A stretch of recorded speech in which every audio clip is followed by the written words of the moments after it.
Everything began for me my first few weeks at school.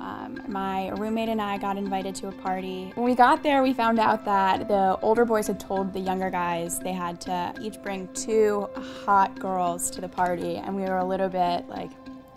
My husband and I really wanted Courtney to be a part of the college community. Even though we live very close to campus, we really encouraged her to stay in campus and be involved. At the end of the night, an older guy on the team took us back to our dorm. I thought he was a really nice guy, started spending more time with him, but he wasn't always nice, and I found myself making a lot of excuses for him. This one time, we picked Courtney and her roommate up to go to the Ravens game. She got in the car, and she had a black eye. I didn't really think anything of it because they kind of laughed it off and told me that her roommate jumped on the bed, got an elbow to the eye. We were out one night and he asked me to leave with him. My friends all said, no, don't go, come back with us. But I left with him anyway. We went back to the house that night and we had an argument about something. He threw me down and I hit the back of my head on the radiator.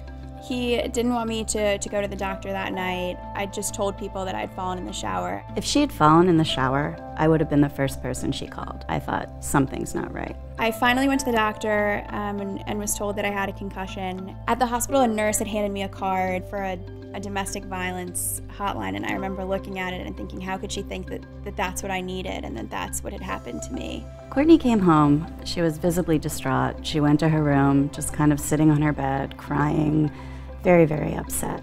She gave me a card that the nurse at the hospital had given her. And at that point, I asked her, does this have something to do with that boy? My parents were everything that I needed them to be at that moment.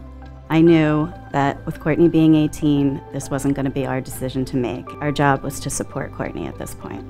I realized that nobody was talking about relationship violence out so I helped bring One Love to campus because it does such a great job of having the conversation with people my age, but also with parents. There's so many ways for kids to be harassed or abused. Parents can't always see that. Courtney has 2 younger sisters, so I want to be as educated as possible about any of the signs. One Love has been one of the best things that's happened for me. It's been the best therapy for me, and I think the more we talk about it, the easier it gets.